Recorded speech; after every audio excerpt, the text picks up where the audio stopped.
Muchísimas gracias por continuar con nosotros. Bueno, veremos las dos líneas paralelas que no se juntan. La Declaración de Independencia de los Estados Unidos, ¿verdad?, en el norte, estos peregrinos que salieron huyéndole a la intolerancia religiosa. Y por otro lado, la Declaración de los Derechos del Hombre, como resultado de la Revolución Francesa.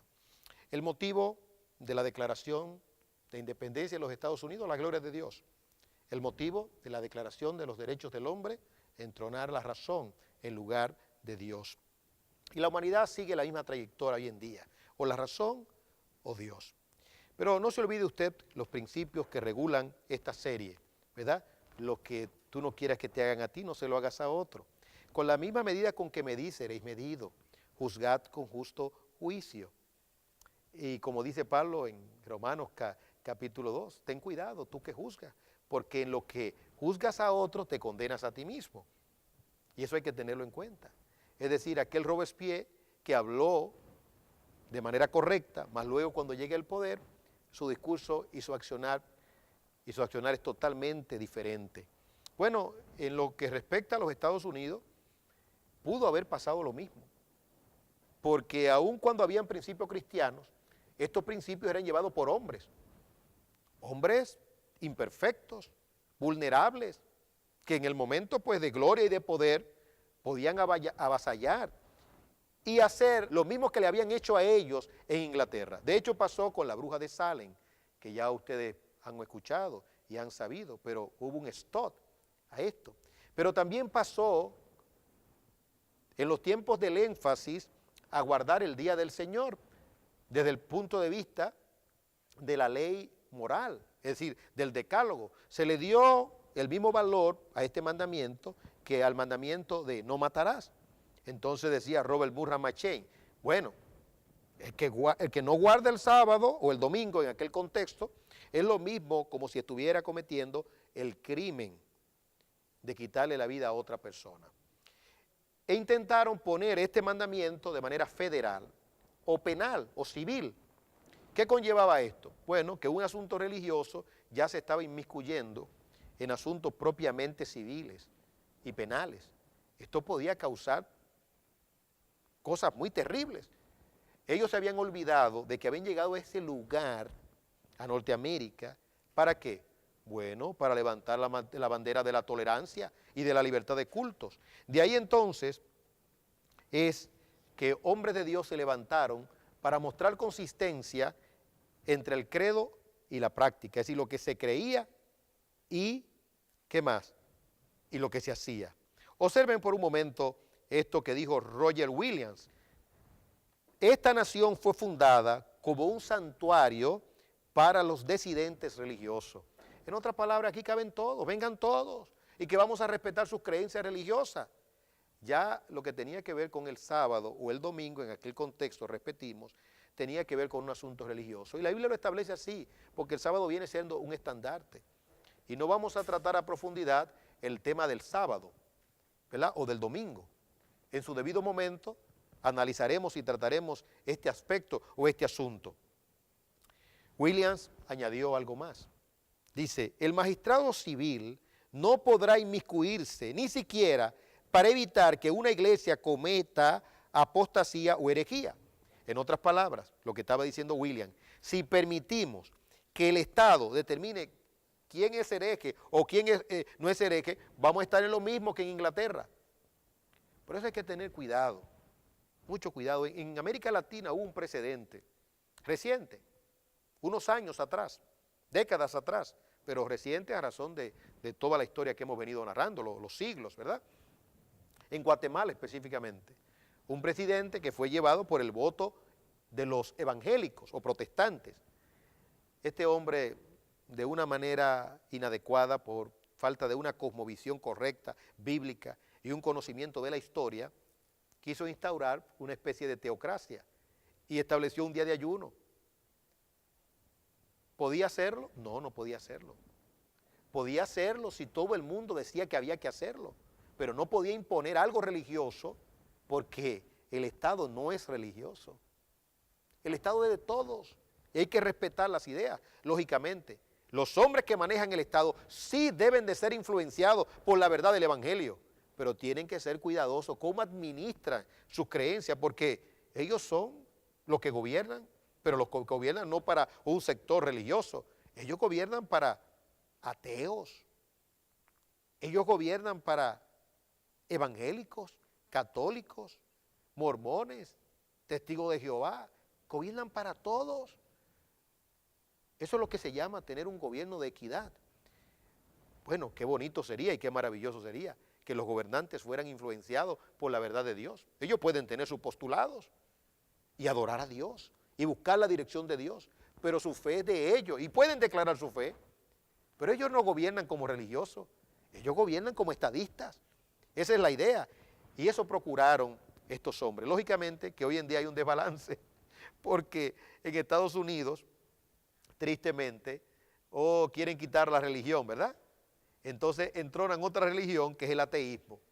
Entonces quieren regir, y lo veremos más adelante cuando estudiemos a Darwin, quieren regir esa nación como si fuera una nación religiosamente ateísta. En otras palabras, ahí no caben los cristianos y todo lo que sea cristiano lo quitan. Bueno, pues quiten todo lo que sea ateo también. Todos los libros ateos que tienen la doctrina de Darwin, teorías, ¿verdad?, se tienen como leyes. Y entonces el creacionismo, no, el creacionismo no entra aquí. ¿Cómo que no entra aquí? Pero si lo otro es una religión también. No hay libertad de culto, no hay libertad de expresión. Que la sabiduría se justifique por sus resultados. Bueno, pero volvamos al tema. Las dos líneas paralelas que no se juntan. La Declaración de Independencia de los Estados Unidos y la Declaración de los Derechos del Hombre. Observemos cómo comenzaron Thomas Jefferson, Benjamin Franklin y John Adams, de una manera maravillosa. Nosotros, los representantes de los Estados Unidos de América, reunidos en Congreso General, acudimos al juez supremo del mundo. ¿A quién? Al juez supremo del mundo, para hacerle testigo de la rectitud de nuestras intenciones. En otras palabras, ellos dijeron esto cuando decidieron separarse de Inglaterra. ¿A quién invocaron? ¿Al Dios de la razón? No. Ellos invocaron al Dios soberano, al Dios de los cielos, al Dios de la providencia. Ahora observe usted el preámbulo de la Declaración de Independencia de los Estados Unidos. Sostenemos como evidentes por sí mismas dichas verdades, que todos los hombres son creados iguales, que son dotados, ¿por quién? Por su creador, de ciertos derechos inalienables, que entre estos están la vida, la libertad y la búsqueda de la felicidad. ¿Me permite, por favor, leer esto nuevamente? Qué bueno que el mundo sepa cómo se inició esta nación y los postulados y los frutos maravillosos. Sostenemos como evidentes por sí mismas dichas verdades, que todos los hombres son creados iguales, que son dotados por su creador de ciertos derechos inalienables, que entre estos están la vida, la libertad y la búsqueda de la felicidad. Observemos los derechos del hombre. La influencia ciertamente no fue una influencia de Dios ni cristiana. Sin embargo, ellos sabían que no podían escapar de las verdades comunes, de las verdades que provienen de Dios. De ahí es que hemos enfatizado un principio en toda esta serie. Toda verdad es verdad de Dios, no importa de dónde venga. Toda mentira es mentira de Satanás, no importa de dónde venga. En otras palabras, esta declaración de los derechos del hombre es una declaración exquisita, no hay desperdicio. Lo lamentable del caso es que estos hombres no pudieron vivir a la luz de estos derechos. De paso decimos que ocurre lo mismo hoy en día. Están esos derechos, pero la humanidad no vive a la luz de esos derechos. Con humildad pido al pueblo de Dios que estudiemos esos derechos, los derechos de las Naciones Unidas, los derechos universales del hombre, la Declaración de Independencia, porque hay que tomar las mismas herramientas de estos organismos que se han vuelto organismos contra Dios. Pero hay que decirle, esto ustedes enseñan. Fue lo que hizo Pablo cuando fue cerrado en la prisión y no reclamó su derecho en el momento. Pero cuando entendió que debía declararlo, cuando entendió que debía declarar sus derechos, dijo, yo soy ciudadano romano. Y a un ciudadano romano se le condena sin antes juzgarlo. ¿Cómo? ¿Y eres ciudadano romano? ¿Y por qué no lo dijiste antes? Ahí está, Pablo conocía sus derechos, pero él sabía cuándo podía exigir sus derechos. Destacar algunos aspectos de esta declaración de los derechos del hombre. Nacen y permanecen libres e iguales. Maravilloso. La fuente de toda soberanía reside en la nación. Eso está interesante también. Todo hombre es considerado inocente hasta que ha sido declarado convicto. Y para nuestro propósito, en último lugar, no debe ser molestado ningún hombre por razón de opinión ni por sus ideas religiosas. En otras palabras, la libertad de culto, la libertad de expresión. De estas dos líneas, ¿cuál seguimos y cuál vamos a seguir? La línea de sola escritura, que la Biblia regule todo, que en el principio creó Dios los cielos y la tierra, y fue hecho el hombre a imagen de Dios. A imagen de Dios lo creó. ¿O vamos a seguir los postulados de la razón y guiarnos por estos postulados? Estos hombres de la Declaración de Independencia, algunos de ellos no eran cristianos. George Washington, por ejemplo, hablaremos de él más luego. Se entiende que era deísta. Y visitando precisamente donde reposa su cuerpo, encontré una inscripción. Y en esta inscripción se dice que era masón. Es decir, que tenía una filosofía contraria a la filosofía de Dios y de su palabra. Sin embargo, este hombre fue criado en un hogar cristiano, en Inglaterra, y conocía los principios calvinistas. Este hombre entendía que había una soberanía que regulaba todo. Y los historiadores dicen que este hombre, aunque no citó la Biblia, sin embargo no se opuso a ella y sus principios fueron bíblicos. Es decir, que esta declaración de independencia olía a Biblia. Y esta Constitución norteamericana también olía a Biblia. Pero era lo que ellos querían decir.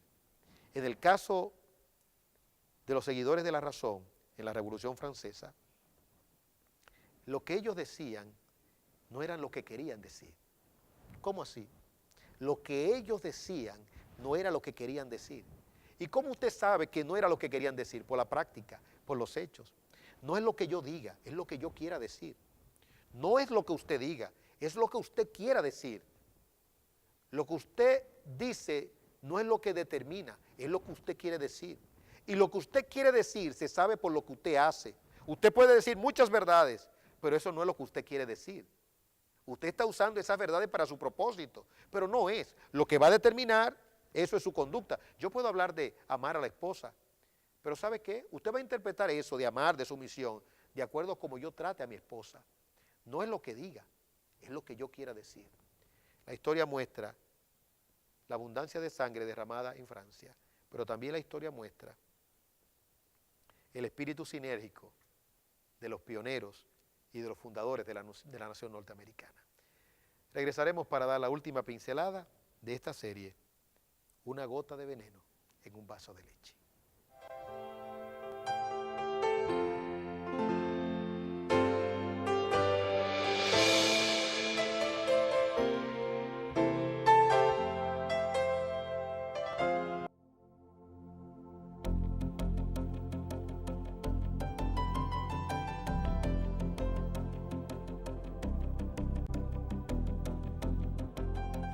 Ya puntualizando, bueno, debemos de ser muy cuidadosos con la doctrina.